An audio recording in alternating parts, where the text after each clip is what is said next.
अस्सलामु अलैकुम वरहमतुल्लाहि वबरकातुह। वालेकुम अस्सलाम व रहमतुल्लाहि व बरकातुह। क्या बात उज़ैर भाई, खैरियत तो है? बड़े सूफी मालूम होते हो, या पढ़ लिख कर कुछ बनना चाहते हो क्या? क्या मतलब? मैं कुछ समझा नहीं यार। अरे यार, मेरा मतलब है क्या यार, ये हमेशा किताब किताब मुताला उताला। अरे आओ, कुछ मनोरंजन करें, जिंदगी के मजे ले लें। फिर कहाँ ये लम्हे आएंगे? ऐसे लम्हे बार बार थोड़ी आया करते हैं। ये देखो, मैंने नया फोन मंगाया है सऊदीया से। अरे यार, क्यों मुझे डिस्टर्ब कर रहे हो? देखते नहीं मैं पढ़ रहा हूँ। कल को मुझे सबक सुनाना है यार मुफ्ती साहब को, मुझे पढ़ने दो। अरे यार ज़ैर भाई, कैसी बातें करते हो? हम भी तो तालिब इल्म हैं। इसका मतलब ये थोड़ी हर वक्त 24 घंटे सरोखली में डाले पड़े रहो। मौका हो तो पढ़ लो। तुम्हें पता है कपिल शर्मा की नई जबरदस्त कॉमेडी आई है? आओ चले देखते हैं। मुझे डिस्टर्ब मत करो यार, मेरी बात तो समझो। डिस्टर्ब नहीं कर रहा हूँ मेरे भाई, बल्कि तुम्हारे दिमाग की बत्ती जला रहा हूँ। तुम्हें पता है दुनिया आज कितनी आगे निकल चुकी है? तो इसमें मैं क्या करूं यार? मेरे घर वाले और मेरे असातिज़ा इकराम हर वक्त तो मेरे सिर पर चढ़े रहते हैं, हर वक्त मुझसे पढ़ने को कहते हैं। मेरा भी तो मन करता है मोबाइल चलाने के लिए, लेकिन इसमें मैं बहुत मजबूर हूँ। आप ही बताइए मैं क्या करूँ? इसमें दिक्कत किस बात की? छोड़ घर भर की झंझट। घर भर की झंझट में पढ़ोगे तो बेकार हो जाओगे। तुम्हें पता है मैं अब तक कितने मोबाइल बदल चुका हूँ? ये देखो, रियलमी का है, इससे पहले हुआई का चलाता था, उससे पहले एमआई का चलाता था, और उससे भी पहले वीवो और ओप्पो वगैरह का चलाता था। अरे यार, दुनिया में है ही क्या? मौज मस्ती, फैशन, सियासत, नेतागिरी। अगर सब पढ़े लिखेंगे तो फिर ऐश कौन करेगा?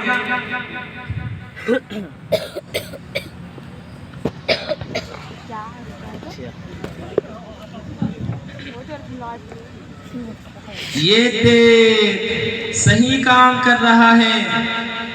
क्या सुन रहे हो? बड़ा अच्छा गाना सुन रहा हूँ। कहाँ से लोड करवाया है?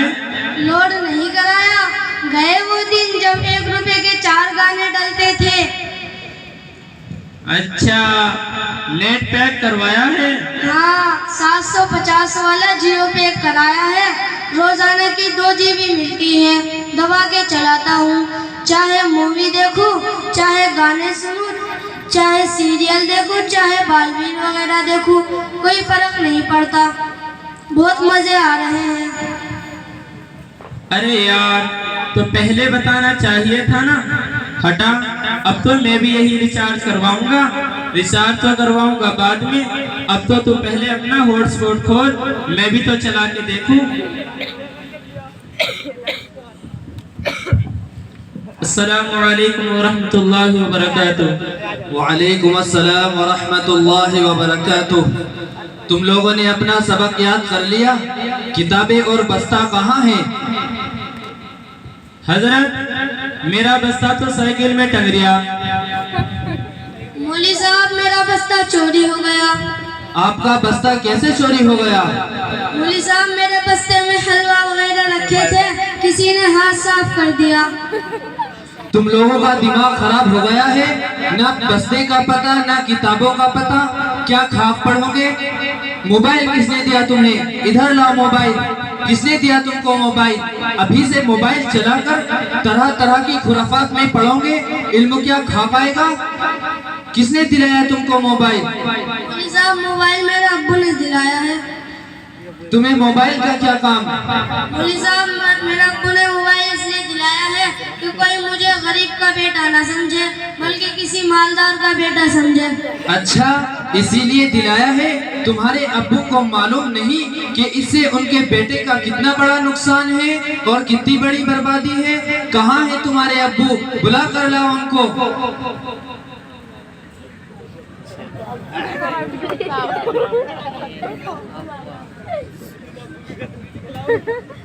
अस्सलामु अलैकुम व रहमतुल्लाहि व बरकातुहू।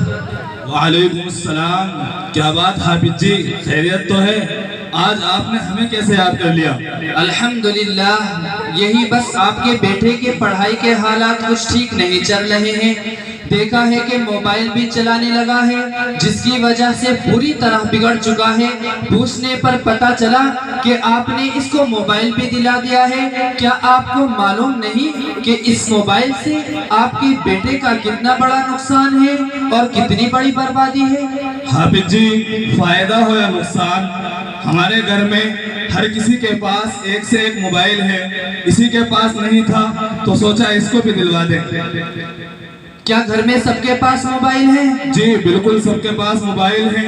अरे ये तो कुछ भी नहीं, इनके दादा वो ओप्पो कंपनी का फोन चलाते हैं और इनकी दादी वो वीवो कंपनी का फोन चलाती है और इनकी चाची वो पोको कंपनी का फोन चलाती है और इनकी अम्मी वो सैमसंग कंपनी का फोन चलाती है। और ये देखिए, मैं भी आज अपना एप्पल का नया फोन लेकर आया हूँ और ये तो कुछ भी नहीं, इनका बड़ा भाई वो लैपटॉप तक भी चलाता है। अच्छा, आप भी चलाते हैं मोबाइल? जी हम भी चलाते हैं, हम क्यों नहीं चलाएंगे। अच्छा, मोबाइल में क्या देखते हो? क्या देखते हैं? वही देखते हैं जो पूरी दुनिया देख रही है। नाटक, सीरियल, डांस, पिक्चर, गाने, अर्तुगरुल गाजी, बालवीर। अरे ये तो कुछ भी नहीं, हमारी बस्ती के अंदर जितने भी लड़के हैं सबके पास 9-9 इंच के मोबाइल हैं। अगर मैं आपको उनके बारे में बताऊं तो आप शर्म से कोयला हो जाएं। अच्छा, अल्लाह हिफाजत फरमाए। और यहाँ तक कि हमारे गांव, सूबे, मुल्क के हर लड़के के पास बड़ा मोबाइल है। अरे यार, आप भी पूरे लावा कंपनी के चार्जर रखते हो। क्या आपको मालूम नहीं कि मोबाइल देकर आपने कितना बड़ा नुकसान किया है? जब आपका बेटा रात दिन मोबाइल में लगा रहेगा, फिल्में देखेगा, फेसबुक चलाएगा, इंटरनेट चलाएगा, तो खुद बताओ इसका ध्यान पढ़ाई में कितना लगेगा? आपने देखा नहीं, ना बस्ते का पता, ना किताबों का पता, और अपनी जमात में सबसे ज्यादा कमजोर है।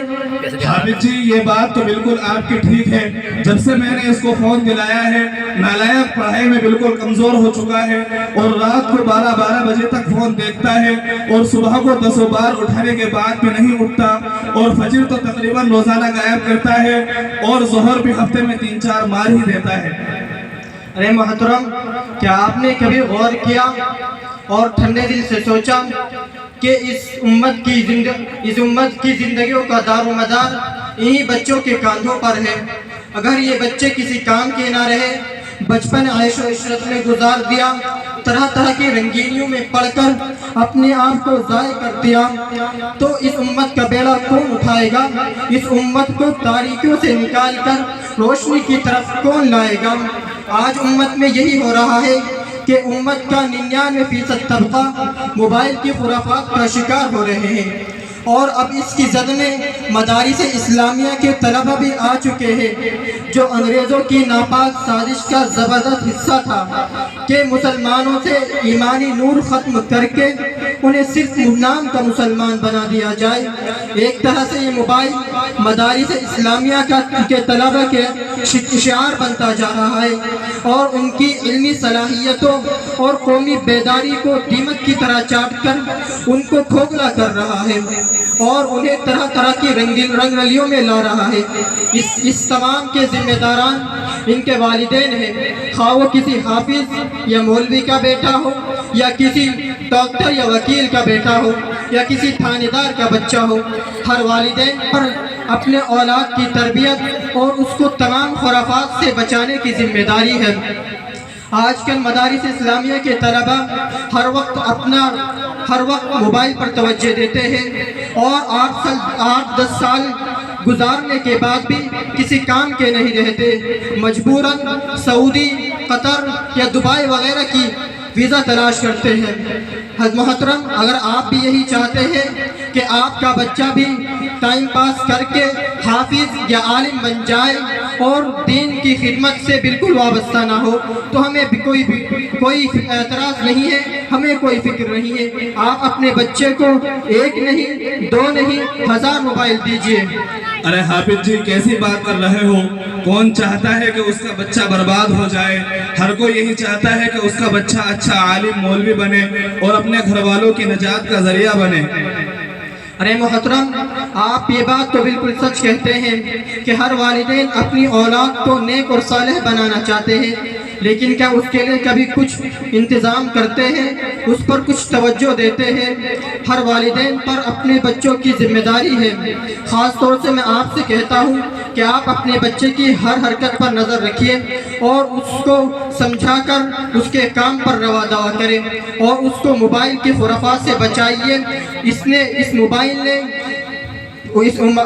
ने ख़ानदान के ख़ानदान तबाह और बर्बाद कर दिए, मुआशरे को तबाह और बर्बाद कर दिया। दुआ कीजिए अल्लाह रब्बुल इज़्ज़त हम सबको मोबाइल के खुराफात से बचने की तौफीक अता फरमाए और हम सबको अपने काम पर फोकस की तौफीक अता फरमाए। अरे मौलवी साहब, आज आपने तो हमारी आंखें ही खोल दी। अब मैं अपने आप को और अपने घर वालों को जरूर इस फोन की बला से बचाऊंगा।